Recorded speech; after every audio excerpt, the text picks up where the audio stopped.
क्या हो अगर आपका अगला इन्वेस्टमेंट एक ऐसी कंपनी में हो जो आने वाले सालों में ऑफिस कल्चर की परिभाषा ही बदल दे।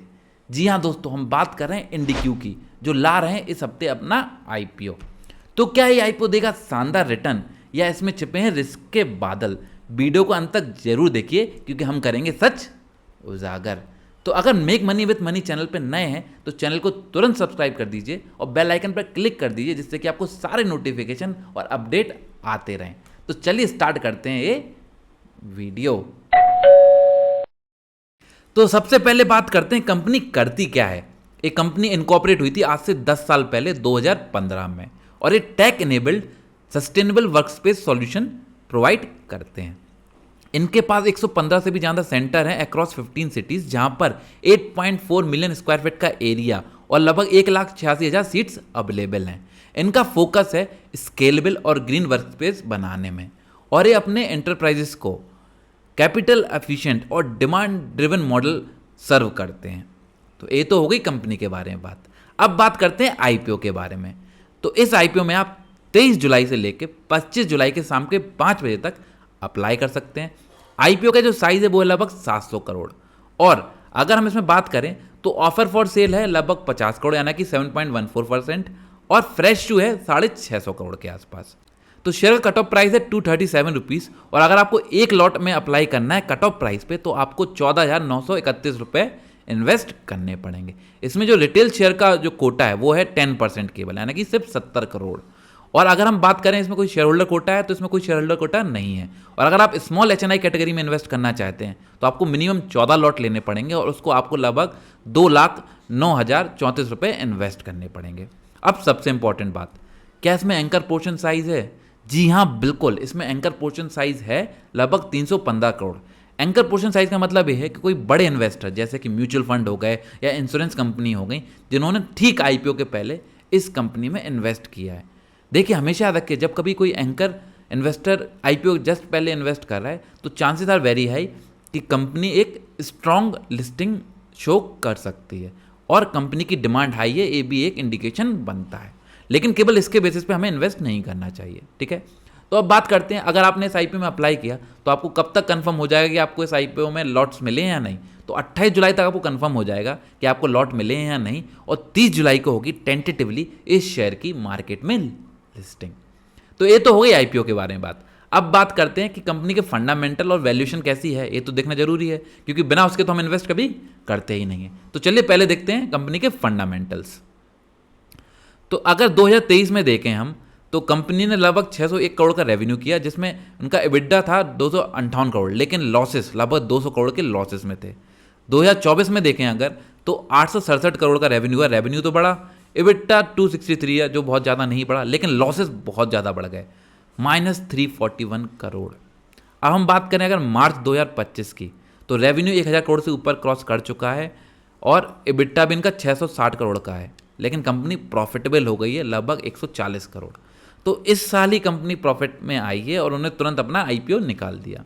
कंपनी के नेटवर्थ देखें आप तो लॉस माइनस में चल रही है। इनके पास रिजर्व्स एंड सरप्लस भी नहीं है, सबसे बड़ी बात। ये पॉजिटिव जरूर आ गए हैं, बट इनके पास रिजर्व एंड सरप्लस देखेंगे आप तो -23.30 है। मुझे तो ऐसा लगता है कि बस आईपीओ लाने के लिए कंपनी ने फंडामेंटल अच्छे दिखाने के लिए इस बार प्रॉफिट शो किया, क्योंकि आप रिजर्व एंड सरप्लस यानी कैश फ्लो कंपनी के पास है ही नहीं, यानी कि अगले साल कंपनी को कहीं ना कहीं डेट लेना ही पड़ेगा अगर चलाना, क्योंकि स्पेस सॉल्यूशन है, स्पेस सॉल्यूशन में कैपिटल इंटेंसिव बिजनेस है, राइट। तो डेट इज नॉट गुड। और देखिए आप सिंपल सी देख लीजिए, पिछले साल इनका जो टोटल बोरिंग है 164 हो गई थी, इस बार फिर से 343 बढ़ गई। तो आप ये देख के मत खुश हो जाइए कि प्रॉफिट आफ्टर टैक्स तो 139 है, बट आप देखिए नेटवर्थ, आप देखिए इनके पास कैश फ्लो, आप देखिए इनके पास बोरोइंग, तीनों नेगेटिव साइन है, यानी कि ओवरऑल कंपनी अभी भी बहुत अच्छे फंडामेंटल शो नहीं कर रही, यानी कंपनी के फंडामेंटल तो अच्छे बिल्कुल नहीं है। खैर कैपिटल इंटेंसिव बिजनेस है तो हो सकता है फ्यूचर में अच्छा हो। चलिए वैल्यूशन देख लेते हैं उसके लिए पहले। तो कंपनी का वैल्यूशन देखें तो कहीं भी उन्होंने पी मेंशन नहीं किया था, मैंने पी कैलकुलेट किया है तो इट वाज लाइक 19.86।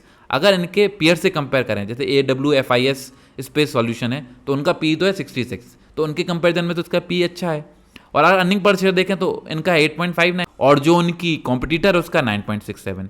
देखिए सबसे बड़ी बात यहाँ पर एक समझने की है कि आप देख रहे हैं पी पॉजिटिव दिख रहा है, EPS भी दिख रहा है, तो आपको लगे तो बहुत अच्छा साइन है, लेकिन हमेशा देखिए पिछले 2 साल नेगेटिव था। अब नेगेटिव के बाद पॉजिटिव आया, इसलिए अर्निंग पर शेयर 8.59 दिखा रहा है, राइट। पी भी पॉजिटिव दिखा रहा है। अगर पिछले साल तक आप देखें तो पी भी नेगेटिव था, ईपीएस भी नेगेटिव था, जो कि एक बहुत ही बड़ा नेगेटिव साइन है। प्रॉफिट आफ्टर टैक्स आपको दिख रहा है 139.6, बट ये अभी है। रिटर्न ऑन इक्विटी देखिए, आप दिख रहा है 30.4, वाह ऑसम। क्योंकि मैं हमेशा बोलता हूँ कि 2 डिजिट में अगर रिटर्न ऑन इक्विटी है तो it's a good sign, but यहाँ तो 30% तो बहुत अच्छा है। नहीं, क्योंकि आप पिछले साल नेगेटिव थे, इस साल पॉजिटिव आए, तो जो रिटर्न ऑन इक्विटी काफ़ी अच्छा शो कर रहा है। बट रिटर्न ऑन इक्विटी अच्छा नहीं है क्योंकि नेटवर्थ माइनस में चल रही है कंपनी की, बोरिंग बहुत ज़्यादा है। यानी कि फंडामेंटल आगे अच्छे हों ये जरूरी नहीं है, right. Price to book value 1.6 है, जो आपको लगेगा वैल्यूशन अच्छी है, बट ओवरऑल अगर आप समझें तो इस साल के हिसाब से आपको वैल्यूशन अच्छी लग रही है क्योंकि आप पिछले साल नेगेटिव में थे।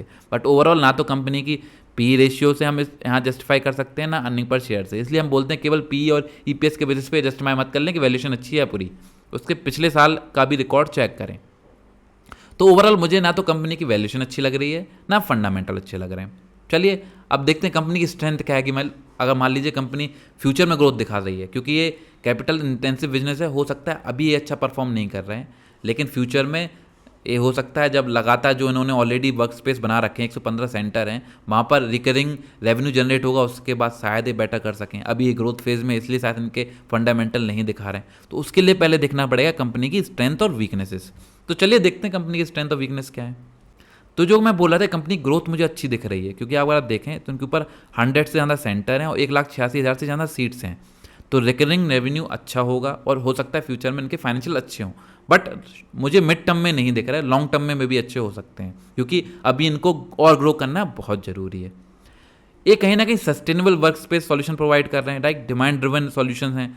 तो कहीं ना कहीं काफ़ी टेक यूज़ कर रहे हैं, जिससे कि ये जो प्राइजिंग है, जैसे हमने देखा वी वर्क वगैरह प्राइस सस्टेनेबिलिटी पे नहीं चल पाया, काफ़ी लॉसेस सफ़र किए उन्होंने, राइट। तो कहीं ना कहीं टेक इनेबल होके क्या ये जो प्राइजिंग है उसको सही ला सकते हैं, क्या ये प्रॉफिटेबिलिटी का पाथ ला सकते हैं, ये देखना बहुत ज़रूरी है। बट अभी कहीं ना कहीं इनकी ये स्ट्रेंथ दिख रही है।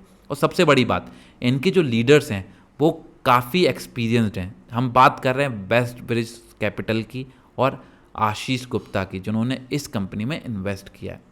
तो इनका कहीं ना कहीं स्ट्रॉन्ग इंस्टीट्यूशनल सपोर्ट तो है ही, इसी वजह से इनको कहीं ना कहीं एंकर पोर्शन में भी अलॉटमेंट मिल गया, लगभग 315 करोड़ का। तो कहीं ना कहीं चांसेस आर वेरी हाई, ये लिस्टिंग तो अच्छी देने वाला है। चलिए वीकनेस देखें। वीकनेस मैंने ऑलरेडी बोला कि प्रॉफिट ट्रैक रिकॉर्ड इनका बहुत अच्छा नहीं है, फाइनेंशियल इंस्टेबिलिटी है, जो कि हम ऑलरेडी डिस्कस कर चुके हैं। और रियल एस्टेट साइकिल है भाई, अप डाउन होती रहती है, तो इनकी जो फिक्स्ड कॉस्ट है वो बहुत तेज़ी से चेंज हो सकते हैं। अगर रियल एस्टेट के प्राइस बहुत तेज़ी से बढ़े, अगर ये रेंटल स्पेस पे कंटिन्यू कर रहे हैं तो, और रेंट्स बहुत ज़्यादा बढ़ गए, तो प्रॉफिट पे बहुत बड़ा इम्पैक्ट पड़ने ही पड़ने वाला है। और क्योंकि ये को वर्किंग स्पेस है, तो अभी मेनली ये टीयर 1 सिटीज़ में ही है। अभी आप टीयर 2 टीयर 3 सिटीज़ में पेनिट्रेट ज़्यादा नहीं कर पाए, तो इनका 90% रेवेन्यू जो है वो बेंगलोर, पुणे और चेन्नई से ही आ रहा है। तो रीजनल रिस्क तो इनके पास है ही। इनको कहीं ना कहीं अगर एक्सपेंड करना है तो केवल सेंटर ज़्यादा नहीं खोलना है, इनको कहीं ना कहीं ट्राई करना है कि ये डिफरेंट सिटीज़ में भी जाएं। बट वहाँ पर क्या को वर्किंग स्पेस का कल्चर अभी उतना बिल्डअप हो पाया है, ये कह पाना थोड़ा मुश्किल है। तो ये हो गई कंपनी की स्ट्रेंथ एंड वीकनेस। अगर मैं शॉर्ट में बोलूँ तो कहीं ना कहीं अगर मैं इस कंपनी को एक टैग दूँ तो I will say it's a growing company. तो अभी फंडामेंटल्स तो अच्छे नहीं है, बट लॉन्ग टर्म में मे भी अच्छे हो सकते हैं, मे भी नहीं, I am not sure. It's quite a risky bat. तो अब बात करते हैं आपके सबसे बड़े इंटरेस्ट की, जिसके लिए आप अभी तक वेट कर रहे हैं कि कंपनी का ग्रे मार्केट प्राइस कितना चल रहा है। तो करंटली कंपनी का ग्रे मार्केट प्राइस है वो है लगभग 40-41 रुपये के आसपास फ्लैक्चुएट हो रहा है। तो 16 से 17% लिस्टिंग गेन देने के चांसेस दे रहे हैं। मैंने आपको पहले ही बोला था, क्योंकि एंकर पोर्शन है तो मुझे लग रहा है कि कहीं ना कहीं थोड़ा बहुत लिस्टिंग गेन हो सकता है, क्योंकि काफ़ी सारे इन्वेस्टर इसमें इंटरेस्ट ले रहे हैं। लेकिन कभी भी हमें ग्रे मार्केट प्राइस के बेसिस पे इन्वेस्ट नहीं करना चाहिए, ये कभी भी अप डाउन हो सकता है। इवन एंकर भी अगर कर रहे हैं इन्वेस्ट, तो जरूरी नहीं कि बहुत बड़ी लिस्टिंग गेन हो सकता है थोड़ा सा लिस्टिंग गेन होने के बाद लॉस में भी आ जाए। कंपनी के फंडामेंटल वैसे भी अच्छे नहीं है, तो it's a high risky bat. चलिए अब मैं अपना ऑनेस्ट ओपिनियन दे देता हूँ। देखिए मैं बता दूं, मैं कोई सेबी रजिस्टर्ड इन्वेस्टमेंट एडवाइजर नहीं हूँ। ये वीडियो आपके नॉलेज और इन्फॉर्मेशन पर्पज़ के लिए। अगर आपको इस आईपी में इन्वेस्ट करना है तो अपने फाइनेंशियल कंसल्टेंट से जरूर कंसल्ट करें। मैं कोई बाई और सेल रिकमेंडेशन नहीं देता। और अगर आपके पास कोई फाइनेंशियल कंसल्टेंट नहीं है तो मैंने पूरी जो एनालिसिस बताई है उसके बाद आप खुद डिसाइड करें कि आपको इसमें इन्वेस्ट करना है या नहीं। चलिए मैं अपना ऑनेस्ट ओपिनियन दे देता हूँ। देखिए सिंपल सी बात है कि कंपनी में अगर आप हाई रिस्क इन्वेस्टर हैं तभी लॉन्ग टर्म के लिए गेम खेलें, क्योंकि कंपनी कहीं ना कहीं भी लॉस मेकिंग भी है और इनके कॉस्ट भी बढ़ रहे हैं और रीजनल रिस्क तो मैंने बताया ऑलरेडी बहुत ज़्यादा है ही। तो ये कंपनी कहीं ना कहीं लॉन्ग टर्म में अगर आप कंजर्वेटिव इन्वेस्टर हैं तो आपके लिए सूटेबल नहीं है।